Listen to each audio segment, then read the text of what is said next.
Okay, ladies and gentlemen and everybody. So, we are getting actually more dynamic and interactive right now. That's why I left my blazer over there. Yes. So, the first session, the co-creation session, because I highly rely on all your valuable inputs, insights, perspective.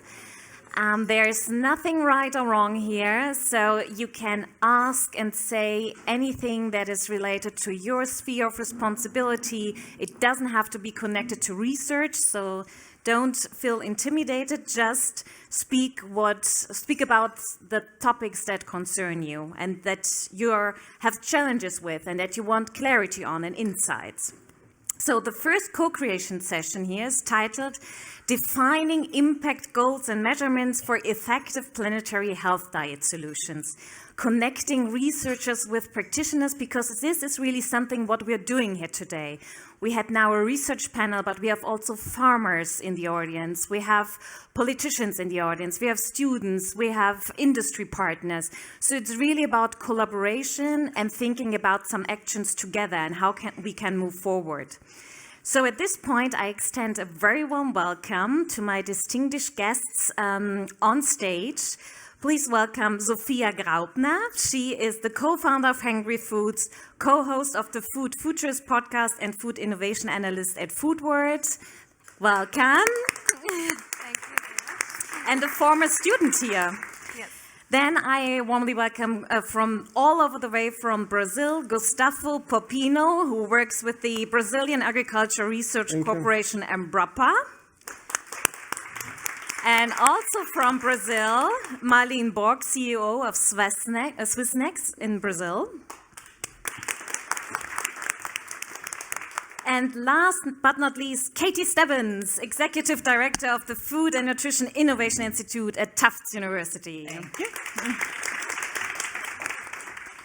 Okay, but before we start the first presentation, I would like to inform you, you may have already realized it. So on your chairs are now little paper sheets, and there's a purpose behind it. So when you hear something and an idea comes up, I highly recommend to write it down. We will collect all the results here on the boards. You can either speak up or voice your opinion in writing. So I encourage you really to participate because we would like to have a lively discussion and get all your perspectives as well. And we start right now with a little brainwriting exercise. So please write down your dream goals and indicators in the context of the planetary health diet from your area of responsibility, in the field you are working or you have a connection to the topic of planetary health diet. So you have 3 minutes to write something down. There's nothing right or wrong. It's a dream scenario. We open up our minds and just write down what you're feeling, what you want to talk about, where do you wish to have more clarity, what you are challenged by in your daily work. Okay, 3 minutes. Okay, thank you very much. I will come back to your notes later. Please hold on to them for now. We will definitely consider them on our idea collection board. As you see, we have dream goals and dream indicators. And the aim of this exercise is really to, at the end of the session, define some applied research opportunities or even research opportunities or areas where we can maybe start concrete initiatives or projects starting out of International Day. But without further ado, I would like to welcome Gustavo Porpino here for this presentation and share his insights on sustainable urban food systems. The floor is yours, Gustavo. Thanks, Denise. I'm really glad to be here in Wädenswil for the first time. I always say that Swiss is a small country, but big nation. We have plenty of opportunities of collaboration, and we have plenty of things to learn, especially when it comes to the capacity of Switzerland on how to innovate in several areas. So again, I'm really glad to be here. Thanks, Denise and Professor Urs, for the invitation. The key message I would like to talk about today would be why is it so important for us to talk about fostering urban food systems when it comes to this ideal scenario of promoting planetary health diets. In the past 2 years, we have worked a lot with Brazilian cities, 5 Brazilian cities from different regions, evaluating, analyzing the food governance for the urban food systems, and also identifying good practices that they are implementing as a means to spread these good practices in other Brazilian cities. And it was interesting because this cooperation, this research project also involved 5 European cities, and 3 of them were pretty much engaged in the project, such as Ghent in Belgium, Valencia in Spain, and Turin in Italy. These pictures you see here in this slide are from urban agriculture initiatives in Brazil, such as the urban farm from Curitiba, some community gardens in Maricá, close to Rio de Janeiro, and a dehydrated food factory, which is quite interesting, the last picture, in Maricá in Rio. They buy locally produced banana, cassava, and sweet potatoes that are not visually attractive for retailers. They dehydrate this food and they redistribute them for the school meals program and also to NGOs. It's a circular economy initiative, quite interesting because it generates income for smallholder farmers, which is a very important point for us to consider. It decreases the amount of waste at the farm level, and it also they do compost the waste at the factory, and they redistribute the waste to community gardens such as the one you see in the middle in there. So one first point that is really important for us to take into account when it comes to the promotion of planetary health diet in this context of promoting also urban food systems is to avoid silos thinking and to take into account the urban-rural continuum. So we have to substitute silos thinking for a systems approach from farm to fork with special attention on how to increase the market of locally produced foods as a means to increase income for smallholders and also to amplify the availability of fresh foods. Cities, of course, are the ones who end up putting most food policies in practice. They also can catalyze shorter food supply chains and promote agroecology and regenerative agriculture practices in green belts close to the urban areas. Also, it's really important to take into account the local food policies to promote the accessibility and affordability of health diets. The adoption of a planetary health diet requires not only consumer behavior change, but fundamentally the availability and affordability of healthy foods. And why is it so important in the context of Latin America, for instance? Latin America exports about 40% of its agricultural production, and FAO estimates the cost of a health diet to be around 4 purchasing power parity dollars per day in Latin America, which is unbelievably higher than the average for Europe and North America. That being said, in the Brazilian context, for instance, the cost of health diets deeply mitigates our capacity to foster the planetary health diet. Income is the main driver of food choices. It may not be the main driver for food choices, the income for us that are here in this room, but in the real world, income does play a key role as a driver of food choices. In Alagoas state, for instance, where I currently live, Alagoas is a state in the northeast region of Brazil, 54% of the population lives on less than 90 Swiss francs per month. This fact itself highlights the importance of state food policies, such as the Brazilian National School Feeding Program. When I say state food policies, I mean food policies that are permanent and do not belong to a given government. And it's also really important, the food procurement schemes targeted to smallholders farmers, especially because food insecurity is also a problem among smallholder farmers, the ones who produce most of the foods that we consume. The Brazilian School Meals Program delivers daily free meals to about 47 million students, and every Brazilian state or municipality is required to buy at least 30% of the foods from local smallholders. smallholder farmers. And some states are approving additional state laws to promote purchases from organic farming, for instance, which is quite interesting. Again, talking about cities, I think, and not only the ones from the global south cities, they need to deeply understand also to what extent healthy foods are available, especially at the low-income neighborhoods. This requires, of course, to map food deserts and also to investigate more nutritional environments. For instance, to find ways to neutralize, of course, the food deserts. In order to achieve the next level of, I forgot to pass here, sorry. In order to achieve the next level of circular urban food systems, a key aspect is to have knowledgeable people engaged in the process of planning and implementing food policies. When we were analyzing the data of these 5 Brazilian cities we collected in the past 2 years, the core factor that makes these cities to have food policies that really works and expands the capacity of their cities to offer healthy foods to the population is people. The people that are engaged in the process of implementing these food policies. Of course, we need to also to increase the interaction between the different levels of governments, the national level, with the state level, and the local level.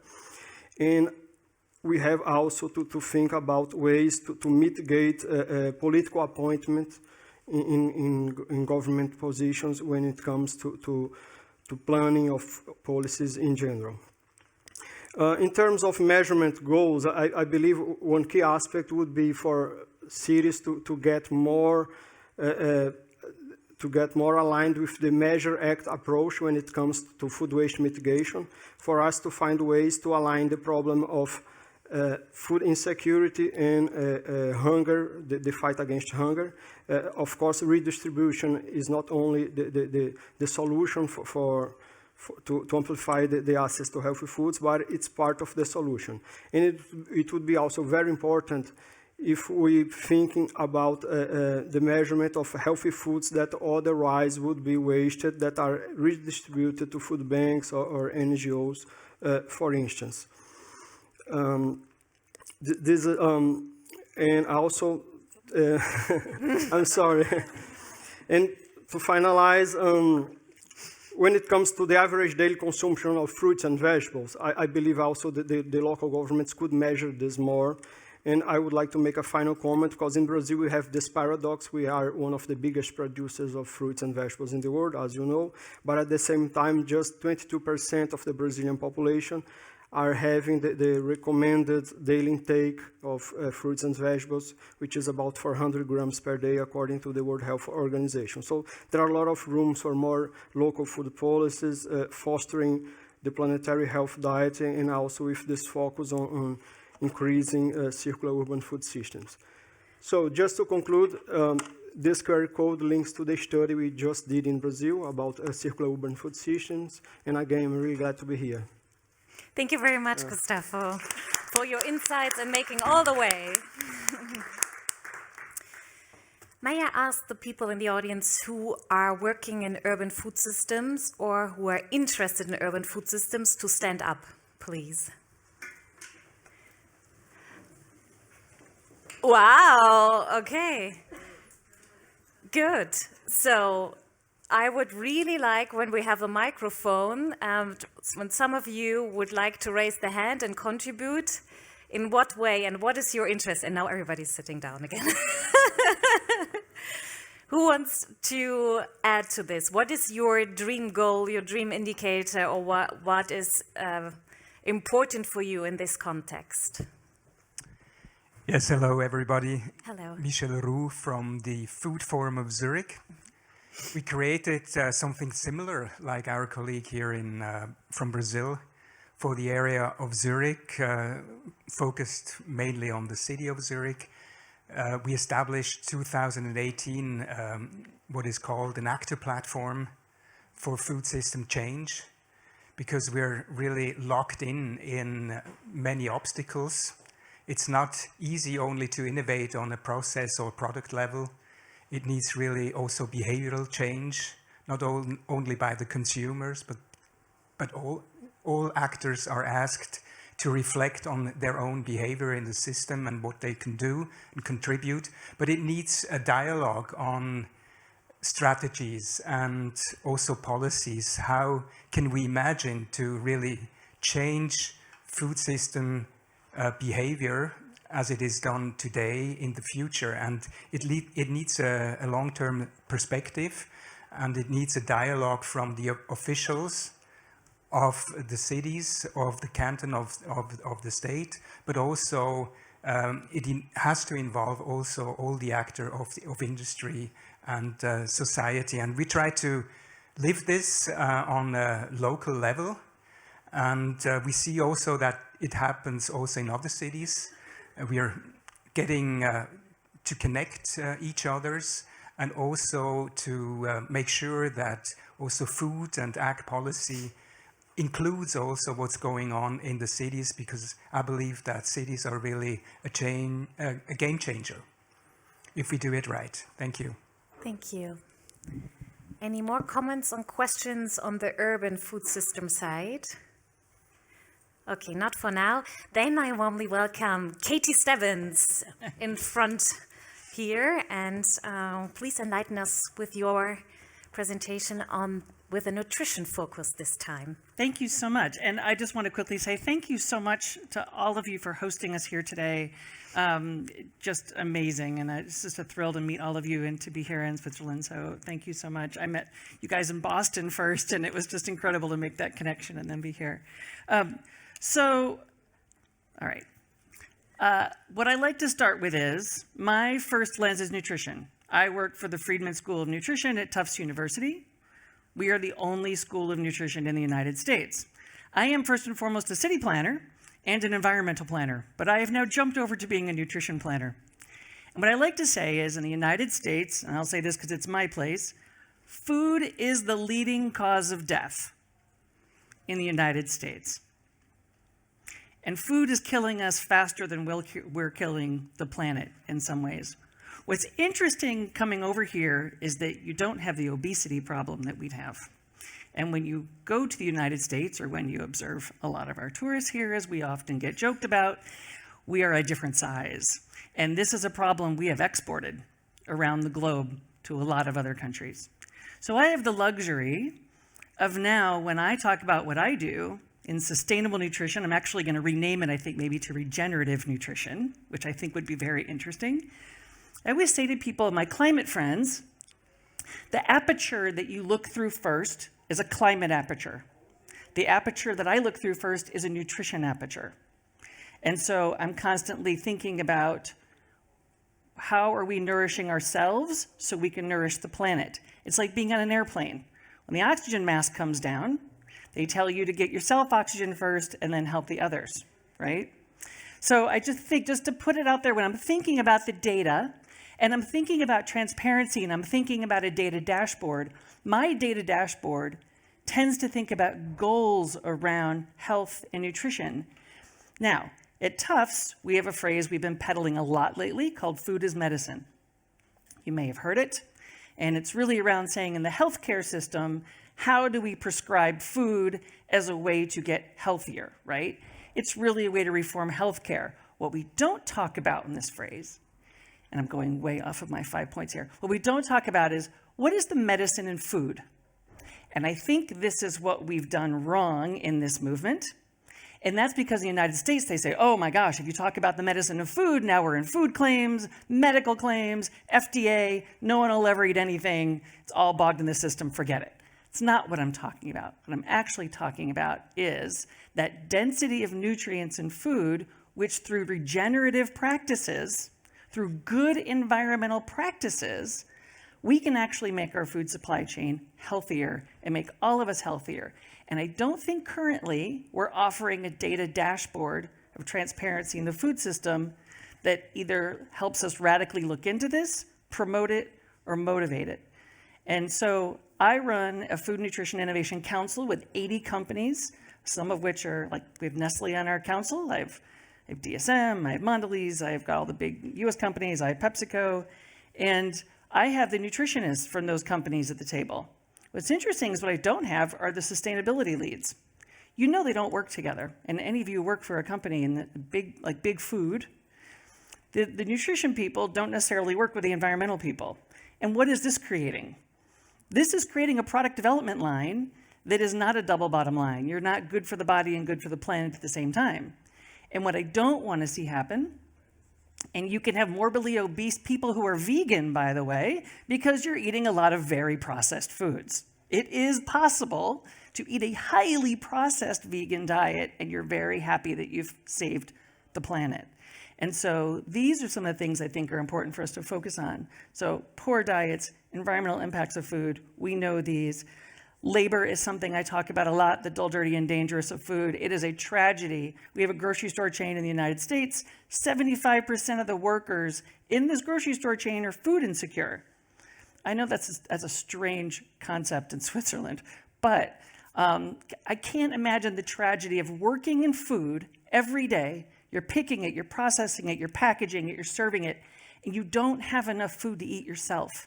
This should not occur. And then the same place, you may be the person that's throwing away a third of the food out of the grocery store. You're throwing it away. You're not allowed to take it, and you don't have enough to eat. These are problems we need to solve with better radical transparency and data. The life cycle of food. And then finally, I love how we talked about packaging earlier. Packaging is fascinating to me. I think it always gets left in this strange nether space. There is how do we package better, but also let's consider the health of packaging. Microplastics are a massive problem. I was struck here in Switzerland how much of the produce is in plastic. And that's actually something in the US I don't see. And so that was very fascinating to see so many pieces of vegetables being held prisoner in plastic, which I thought was sort of interesting. But I think as we think about health and we think about the planet, we can pull all these pieces together in a dashboard of radical transparency, and I think we all need to do that together. So thank you. Thank you very much, Katie. And now I ask again, who in the audience is part of the nutrition discussion or very interested in the nutrition sphere of things when it comes to planetary health diet? Christine, yeah? Thilo? Who wants to say something on his or her perspective? Be courageous. Yeah, there's still people standing, so I need a microphone their way. I love that. Thank you so much. Yeah, I really like your introduction, and I think I can just double. We always talk from sustainable and healthy diets, and it's very important to duplicate the key message, but we can skip the healthy. When it's not healthy, it can't be sustainable. Exactly. And so, but for me, it's more the question how to engage the entire society and get out of our bubble.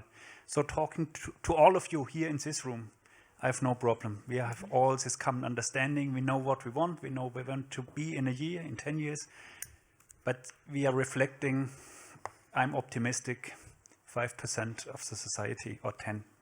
But this does not bring this change. And I would be really interested how to get out of the bubble, to come out of this early innovators, early adopter part of adoption into this late majority. Can I answer real quick, Denise? Sure. One of the things I think is really interesting is personalized, hyper-personalized precision nutrition. And I do believe that as we democratize and as precision nutrition and early diagnostics become this is a gross phrase, but someone in Google said to me, soon you'll be able to poop and pee on your iPhone and you'll know everything about yourself. And I do think that, right? And so I think that as we as consumers don't just know about our health once a year, but know about it every day, my hope is that we will demand, and you look pretty pessimistic on that. My hope is that we will become more hyper aware of what we need and that we will demand better. Yeah.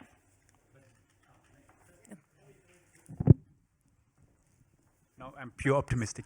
But for me, it's also coming back to the first where we need to stand up with the urban systems. I think decentralization of food production would be key to see where it's growing, where it's coming from, how it's processed, and not to be this black box approach as we have today, because adoption comes from transparency. Yeah. Christina? My vision is really to come to a diet that is applicable, tasty, and joyful, practical, and that people can pay for it. And this is really something that we need to talk about and think about. And the next thing is, how do we get that information to the people without being dogmatic or fundamental, so that it's still something that we all like to do? Eating. If I go out in the evening, I'm not talking about I'm going to have a nutrition, I'm talking about eating. So eating is a very complex issue, combining and connecting not just only people, but societies, life. So it's something that is fundamental for my living, for my experiences, from my reaching out. And we need to incorporate such thinkings. Otherwise, people are not willing to bring that into their daily lives. But the next aspect that I might add to is the speed of how we do that. If we look at the scenarios that we are knowledgeable of, we know we do not have too much time to reach that. So how about the speed of that transformation that is needed? And if this is just only done by us consumers, bearing all the load, or if the government do not have to bridge in far more than they do at the moment. Thank you. Thank you very much. There's a hand over there. Thank you. Thank you so much. Regarding the waste that you touch, that you find weird, that probably in Switzerland or in Europe, we don't have the situation as you expose from the supermarkets. Unfortunately, I must say we have it. And we have so strongly that I will challenge all of us here to think a little bit about that also, because we are designing the ideal meals nutritionally in favor of us, and the wastes, and the people cannot afford. We have that, and the industry where I came from, we have a legislation which do not allow me to give the waste food to my employees. And I have 200 kitchens all over the world. I must say that is impactful, is heartbroken for me. Every day I'm trying to fight this, but this is on the legislation. We need to change in Europe, we need to change in US. Everywhere we need to find a compromise between bacterial contamination, that we still need to give good food from the people after some usage, because the food is still available, and after, yes, coming to everything what we are telling about. But I think we need to all here thinking in a solution. How can we bring that to the society and to our politicians to change what we have currently? It's not only in US, just unfortunately. Thank you. Yes, in the first row, Teresa. I would like to add up onto that. I think legislative has a strong power, but the food industry has an even stronger power, because we eat food which is produced by many, many companies. And if we can or try to connect profitability, which is the key factor for businesses, with planetary health, I think that's the way to go. And bring up use cases that only if you have sustainable practices in your company and you act upon tomorrow, and not only for the earth or for the planet, why we're all here, but for businesses it's profit, and we need to connect that somehow. I think that's one goal or key goal of mine, or my vision. Yeah, there's another hand. Oh. Yeah. Okay. I'd like to add the power of the supermarkets. To me, especially in the German-speaking cultures, they are the most powerful, and they decide which products are on trade and for how long, and they have to be successful very fast, especially new products. And I think this is very difficult for the supermarkets to make easy money with new products, better products. But it's a big problem for startups in the food development. I think there has to be a solution. There has to be a more conformed claim on sustainability on the marketers. But another thought, I like the idea we don't go out for nutrients in the evening. So food is really, it's lifestyle, it's culture, it's identity. And we are here in Zurich and we're here in Switzerland with at least four different food cultures and lots of people from abroad bringing in their food culture and lots of migration. And I did a big project in Vienna and I was supposed to tell pregnant women and fast-breeding women what to eat and what not to eat. But it was 15% were from Serbia, from Slovakia, spoke different languages, and we managed the languages, but we couldn't manage the dietic prejudice. Yeah. And with the Turkish women, I had to bring in the grandmother and the grandfather. Grandfather, can you imagine this? Yes. So you would have to bring in the whole family because it's really challenging for them if you tell them not to eat as much because they've got different history on food. And I think this topic is something we don't focus enough. Food is identity, and we have to bring the identity of all the different actors and the different people we're talking to, which we would like to change, bring them into the discussion. And one last point, I'd really love to have more data on not only on a nutrition, on a food level, what we are eating. Here we do have quite some data. We don't have the data on what kind of meals people cook and what's cooking today, different definitions, and then what kind of meals people eat. This will be so helpful on a long run, and this topic is never found again. The last study I know it's from 1995. Okay, thank you very much. So meals that people cook. Thank you, Sandrine, my wonderful assistants, writing notes down. So we have everything on the board. Okay, there was another hand over here, the lady. Thank you so much for that crossover from nutrition to climate and to medicine and health. I think we can gain a lot from thinking and collaboration together. It's a common solution. And my dream is that procurement and fund allocation is strongly thought in that. So that's the impact of all programs, legislation, that we have another type of meal at schools, in hospitals, everywhere where also public decision makers can make an impact. And it's not about funds, at least not here in most of the European areas. It's about fund allocation. Because if we do not spend that money, we will have, as you say, food is the one main driver to health.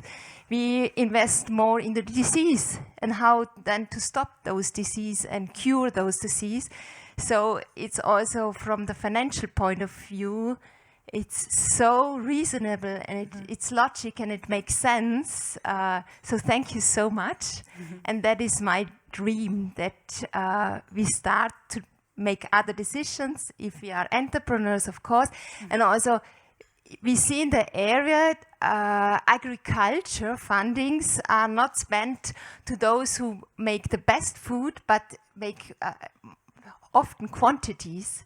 And planetary health diet should be in the program who gets funds, and that we have that spread over through all areas. So we have farmer voices here in the audience. Maybe he wants to say something. He's an organic vegetable farmer from Austria. Thank you so much for being here, Simon. I have to say that I spent 3 hours on his farm and I wanted to become a farmer myself. Very inspiring. Thank you very much for inviting me.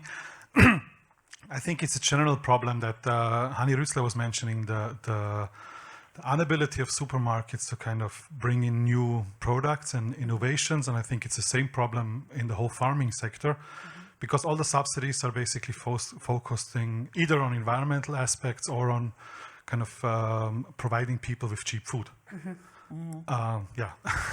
And I think if you just look at, I'm not so aware of Swiss agriculture policies, but in the European Union, that's not a system that encourages farmers to kind of be innovative or try out new kind of approaches. It's like, if it comes to innovation, it's more like a black hole, which basically absorbs all the innovation. And I think that's actually a problem, that we're unable to create an enabling environment. And I think that's actually the main problem.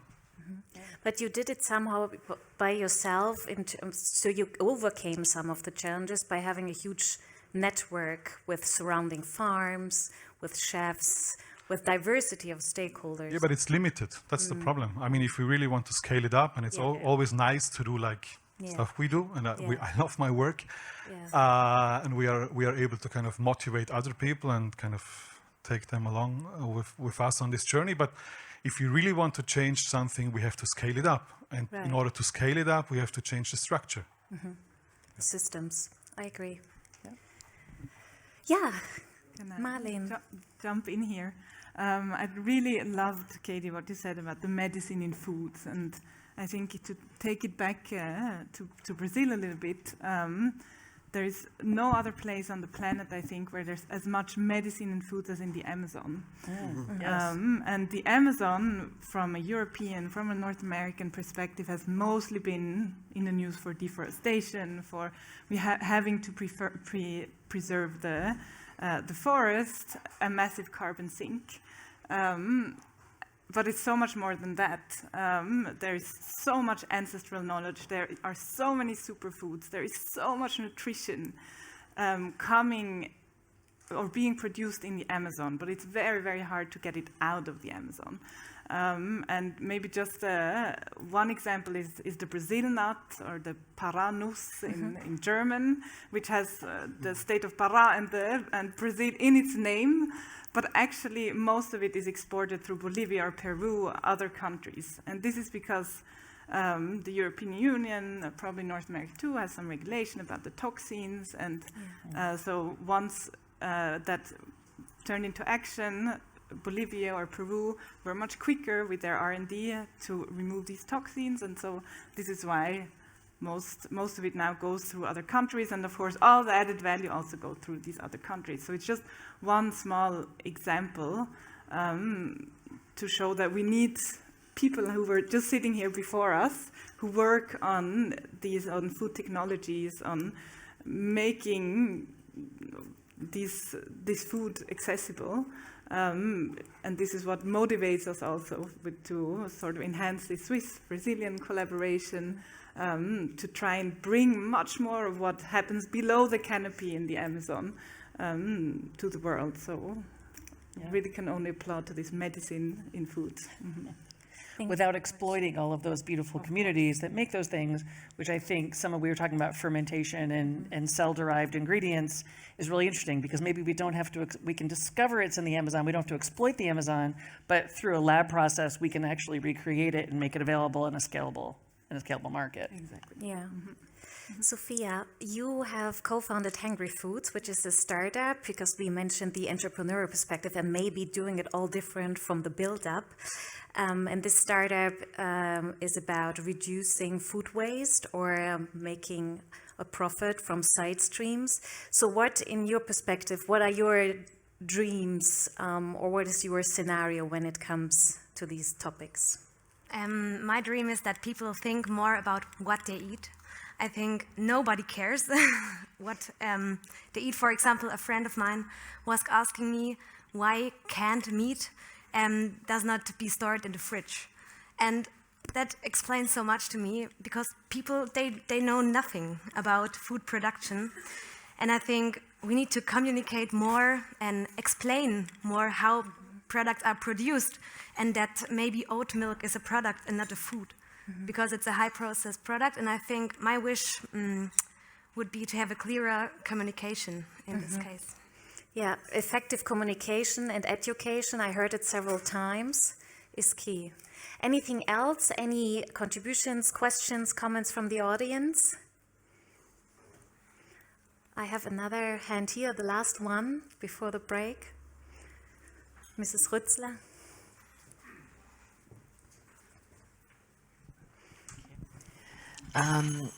You were talking about people not having enough money, spending lots of money on food to survive, or working with food and not getting enough nutrients. I wonder, do they hope that in the future they will have lots of meat to eat? Is this still a goal? And how, if so, I'm not sure if it's worldwide, but it's a question. And if so, what can we do that they don't do the same mistakes as we did? You said meat? Yeah, meat. All right. This is an important aspect because when it comes to promote the planetary health diet, we have also, of course, to evaluate the cultural context. So in the Brazilian drylands, my family comes from a poor region called Seridó in the Brazilian drylands. And of course, in there, they have this tradition of producing artisan sausages, artisan beef. The beef is called, it's a sun-dried type of beef, because in the past they didn't have means on how they didn't have access to refrigeration and so on. And in the pampas from Argentina and Uruguay, of course, beef is also a staple food. So it's really hard to tell these people that they should adopt a more plant-based diet. The challenge involves also the transfer of technology to smallholders to diversify more the crops that they are producing. Also, we have to think on how to integrate crop, livestock, and forestry as well in these areas, in these different biomes. Malin was talking about the Amazonian biome, but the Brazilian drylands is another very rich dryland, and also the Cerrado biome with plenty of opportunities to increase the biodiversity use for nutrition. And in these biomes, we have to think on how to diversify more the production in order to have more fresh foods being available for the population and not only protein-based foods. Thank you very much, Gustavo. So unfortunately, we're coming to an end of this session because it's very inspiring talking with you and listening to you, getting all your insights. Please hand over your notes you took at the very beginning before you go to the lunch break. We will actually do a little, the team and I will do a little clustering exercise to see, okay, where do we need more data, where do we have data, and how can we identify actually applied research and research opportunities. So, for now, I wish you to enjoy the yummy food prepared by Fabrikbite. By the way, all the presentations will be uploaded on the website. So I saw some people taking pictures, so you don't have to do this anymore. Just as a notification, you can download them later. Well, I see you back at 2 p.m. There's 1 hour lunch break where we go right into the second co-creation session, and we are going to match our dreams with the reality. So have a nice lunch and network a lot. See you later. Bye.